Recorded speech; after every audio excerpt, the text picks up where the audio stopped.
નમસ્કાર. ક્યારેક ને ક્યારેક કાયદાકીય મુશ્કેલીઓ ગમે તેને આવી શકે છે, પણ ત્યારે શું થાય જ્યારે કોઈ વ્યક્તિ પાસે સારો વકીલ રાખવા માટે પૈસા જ ન હોય? શું એનો મતલબ કે એમને ન્યાય મળવાનો કોઈ હક જ નથી?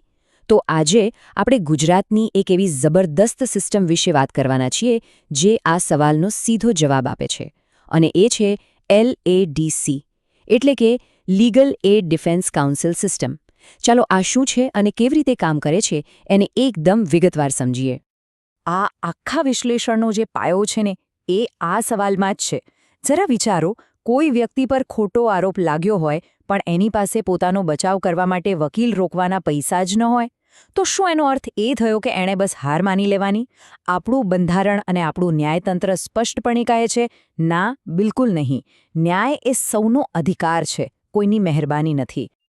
તો સવાલ એ છે કે આ મફત કાનૂની સહાયનો વિચાર આવ્યો ક્યાંથી? જો, આ કોઈ નવી યોજના નથી.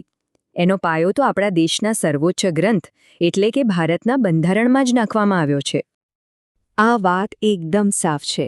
બંધારણ કહે છે કે જે લોકો આર્થિક કે બીજા કોઈ કારણોસર પોતાનો બચાવ નથી કરી શકતા એમને સરકાર તરફથી મફત અને અહીંયા સક્ષમ શબ્દ બહુ જ મહત્વનો છે. સક્ષમ એટલે કે યોગ્ય અને ગુણવત્તાવાળી કાનૂની મદદ મળવી જોઈએ.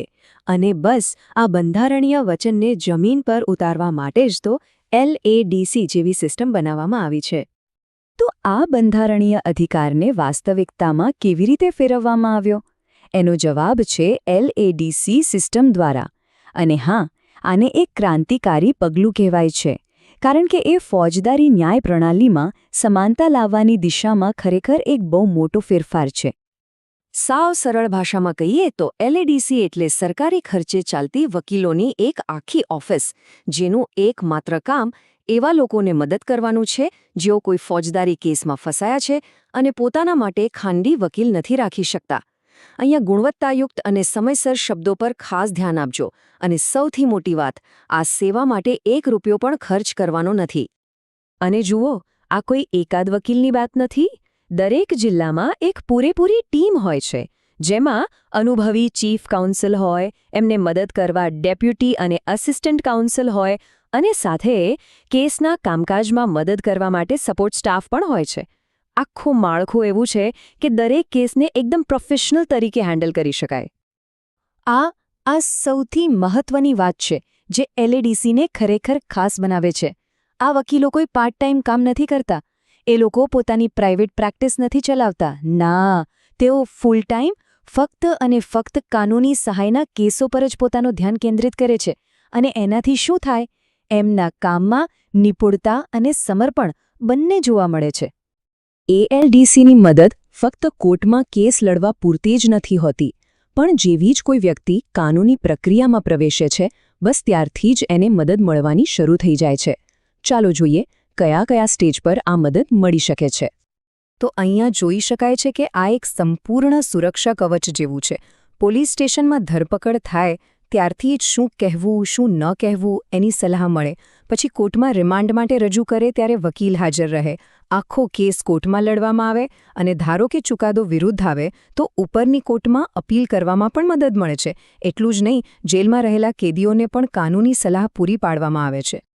સારું, હવે સૌથી અગત્યનો સવાલ કે આ સેવાનો લાભ કોને મળી શકે? શું એના માટે કોઈ ચોક્કસ માપદંડ છે? તો હા, બિલકુલ છે, અને તે કાયદા દ્વારા નક્કી કરવામાં આવ્યા છે. કાયદાની કલમ 12 મુજબ અમુક ખાસ વર્ગના લોકોને આ સેવા આપોઆપ મળે છે, જેમાં સામાન્ય રીતે મહિલાઓ, બાળકો, અનુસૂચિત જાતિ કે જનજાતિના સભ્યો, ઔદ્યોગિક કામદારો અને ઓછી આવક ધરાવતા લોકોનો સમાવેશ થાય છે. અને હા, આ આવક મર્યાદા સરકાર દ્વારા સમયે નક્કી કરવામાં આવતી હોય છે. ચાલો હવે સૌથી પ્રેક્ટિકલ વાત પર આવીએ. જો કોઈને અથવા કોઈના પરિચયમાં કોઈને આ સેવાની જરૂર પડે તો કરવું શું? પ્રોસેસને બને એટલી સરળ બનાવવામાં આવી છે. પ્રોસેસ બહુ સિમ્પલ છે. બસ પોતાના જિલ્લાની જે કોર્ટ હોય ને ત્યાં જિલ્લા કાનૂની સેવા સત્તામંડળ એટલે કે DLSAની ઓફિસે જવાનું.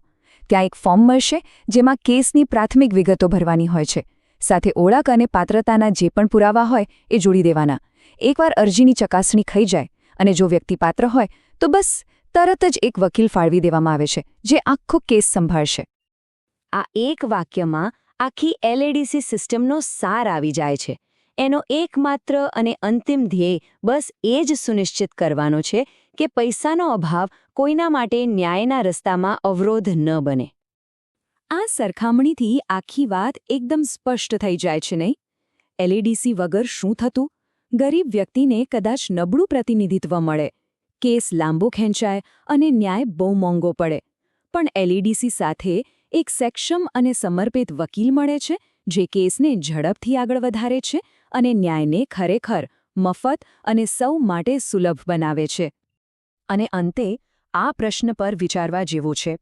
જ્યારે સમાજના સૌથી નબળામાં નબળા વ્યક્તિને પણ એ વિશ્વાસ હોય કે મુશ્કેલીના સમયે કાયદો એની પડખે ઊભો રહેશે અને એને પોતાનો બચાવ કરવાનો શ્રેષ્ઠ મોકો મળશે, ત્યારે એ માત્ર એક વ્યક્તિને મદદ નથી કરતો. એ હકીકતમાં દરેક નાગરિકનો ન્યાયતંત્રમાં વિશ્વાસ વધારે છે. અને આ વિશ્વાસ એ જ તો એક મજબૂત લોકશાહીનો સાચો પાયો છે. ટીએલએસએ અમરેલીની ઓફિશિયલ યુટ્યુબ ચેનલને લાઇક કરો, શેર કરો અને સબસ્ક્રાઇબ કરવાનું ચૂકશો નહીં.